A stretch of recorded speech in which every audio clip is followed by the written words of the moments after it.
कार्तिक मास व्रत कथा अध्याय 25। सुना प्रश्न ऋषियों का और बोले सूत जी ज्ञानी। 25वें अध्याय में सुनो श्री हरि की वाणी। धर्मदत्त जी का कथन। 24वीं कथा का आगे वर्णन सुनिए।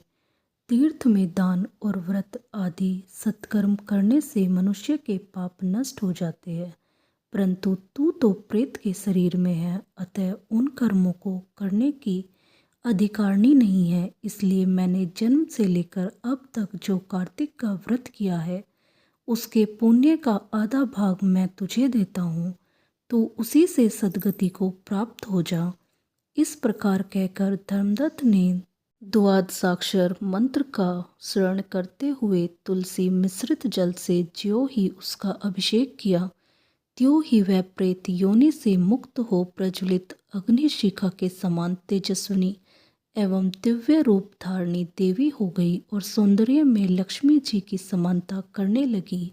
तदंतर उसने भूमि पर दंड की भांति गिरकर ब्राह्मण देवता को प्रणाम किया और हर्षित होकर गदगद वाणी में कहा, हे द्विश्रेष्ठ, आपके प्रसाद से आज मैं इस नरक से छुटकारा पा गई। मैं तो पाप के समुद्र में डूब रही थी और आप मेरे लिए नौका के समान हो गए।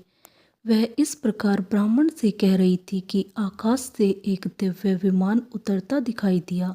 वह अत्यंत प्रकाशवान एवं विष्णु रूपधारी पार्षदों से युक्त था।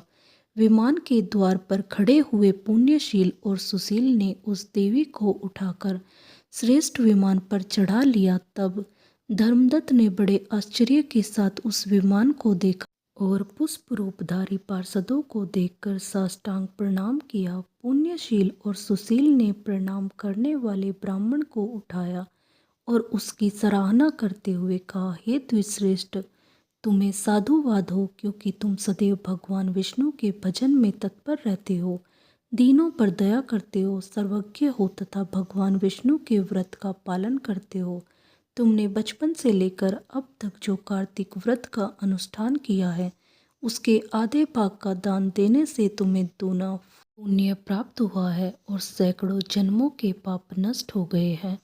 अब यह वैकुंठ धाम में ले जाई जा रही है। तुम भी इस जन्म के अंत में अपनी दोनों स्त्रियों के साथ भगवान विष्णु के वैकुंठ धाम में जाओगे और मुक्ति प्राप्त करोगे। धर्मदत्त, जिन्होंने तुम्हारे सम्मान भक्ति पूर्वक भगवान विष्णु की आराधना की है, वे धन्य और कृतकृत्य है। इस संसार में उन्हीं का जन्म सफल है। भली भांति आराधना करने पर भगवान विष्णु देहधारी प्राणियों का क्या नहीं देते। उन्होंने ही उत्तानपाद के पुत्र को पूर्व काल में ध्रुपद पर स्थापित किया था। उनके नामों का स्मरण करने मात्र से समस्त जीव सद्गति को प्राप्त होते हैं।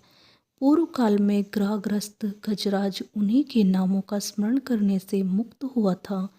तुमने जन्म से लेकर जो भगवान विष्णु को संतुष्ट करने वाले कार्तिक व्रत का अनुष्ठान किया है, उससे बढ़कर न यज्ञ है, न दान है, न ही तीर्थ है। विप्रवर, तुम धन्य हो, क्योंकि तुमने जगत गुरु भगवान विष्णु को प्रसन्न करने वाला कार्तिक व्रत किया है, जिसके आधे भाग के फल को पाकर यह स्त्री हमारे साथ भगवान लोक में जा रही है।